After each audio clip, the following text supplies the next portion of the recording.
Typhoid एक bacteria या फिर जीवाणु के द्वारा होने वाला रोग है जो कि साल्मोनेला टाइफी नाम के बैक्टीरिया से होता है। इसे हम आम भाषा में एंट्रिक फीवर या मियादी बुखार भी कहते हैं। तो आज की वीडियो में हम बात करने वाले हैं जब किसी को टाइफॉइड हो जाता है तो उस समय डॉक्टर उसे क्या मेडिसिन देते हैं। तो पहले हम ये जान लेते हैं कि जब किसी को टाइफॉइड हो जाता है तो उसमें क्या क्या सिम्टम या फिर लक्षण देखने को मिलते हैं। तो उसका पहला लक्षण है फीवर यानी कि बुखार, हेडेक यानी कि सर में दर्द, वीकनेस यानी कि कमजोरी और स्टमक पेन यानी कि उसके पेट में भी दर्द होता है और उसे लूज मोशन यानी कि उसका पेट भी खराब हो सकता है। आपको टाइफॉइड है या फिर नहीं है इसे कंफर्म करने के लिए एक जांच या फिर टेस्ट कराया जाता है जिसका नाम है विडाल टेस्ट। यदि यह टेस्ट पॉजिटिव आ जाता है तो डॉक्टर आपका टाइफॉइड का ट्रीटमेंट स्टार्ट कर देते हैं। और देखिए यहाँ पे जो हम आपको दवाई बताने वाले हैं ये केवल आपकी जानकारी के लिए, आपको इनमें से कोई भी दवा खुद से इस्तेमाल नहीं करनी है क्योंकि हर मरीज की स्थिति में दवाई की डोज अलग हो सकती है। और देखिए एलोपैथी के अनुसार हमें यहाँ पर सिम्टम के अकॉर्डिंग दवा देनी होती है। तो यहाँ पे सबसे पहले हम दवा देंगे बैक्टीरिया की यानी कि जीवाणु की, क्योंकि टाइफॉइड जीवाणु के द्वारा होता है इसलिए यहाँ पे हमें एक जीवाणु के लिए दवा देनी होगी।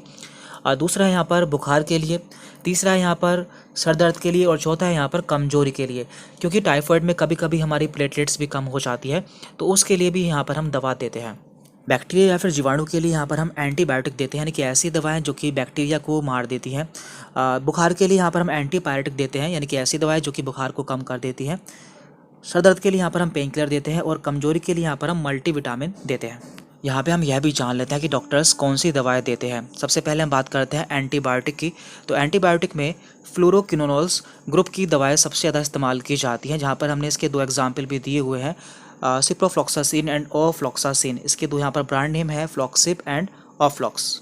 इसके बाद यहाँ पर आता है बुखार और सर दर्द। बुखार के लिए दी जाती है एंटीपायरेटिक और सर दर्द के लिए दी जाती है पेन किलर। लेकिन यहाँ पर हम पैरासीटामोल टैबलेट का इस्तेमाल कर सकते हैं क्योंकि ये दोनों ही केस में काम करती है, यानी कि बुखार को भी कम करती है और सर के दर्द में भी आराम देती है। इसके बाद यहाँ पर तीसरी दवा होगी कमजोरी के लिए। तो हमने बताया था कमजोरी के लिए यहाँ पर मल्टीविटामिन इस्तेमाल करते हैं, लेकिन ज़्यादातर डॉक्टर सिरप देते हैं जिसमें कि गिलोय, तुलसी, नीम आदि पाए जाते हैं। ये सभी क्या करते हैं, ये सभी कमजोरी को दूर करते हैं, प्लस जो हमारी प्लेटलेट्स कम हो जाती हैं उसे भी बढ़ा देते हैं। तो इसके लिए कई सारे ब्रांड के टॉनिक आते हैं जैसे कि फीवर एक्स, प्लांट ग्रो। ये सिरप जो होते हैं ये आपकी लोकेशन के ऊपर डिपेंड करते हैं, यानी कि जहाँ पर आप रहते हैं वहाँ पर कौन सा सिरप अवेलेबल है उसके अकॉर्डिंग डॉक्टर आपको दे देते हैं। और डॉक्टर को यहाँ पर एक मेडिसिन को और ऐड करना पड़ता है क्योंकि जो एंटीबायोटिक होती है इसके कुछ साइड इफेक्ट होते हैं, जैसे कि एसिडिटी, यानी कि इसे लेने से हमारे पेट में एसिड बनता है तो उसे कम करने के लिए यहाँ पर एंटा एसिड मेडिसिन दी जाती है, यानी कि ऐसी दवाएं जो कि पेट में एसिड को कम कर देती हैं। तो इसके कई सारे ब्रांड नेम हैं जैसे कि ओमीजेड जिसमें कि ओमिप्राजोल सॉल्ट पाया जाता है, या फिर रेंटेक जिसमें कि रेंटिडिन सॉल्ट पाया जाता है। तो ये सभी एंटीबायोटिक के साथ में दी जाती हैं।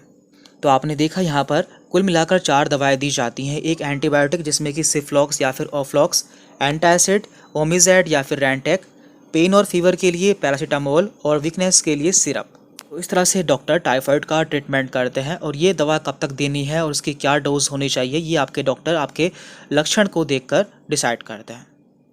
Thank you very much.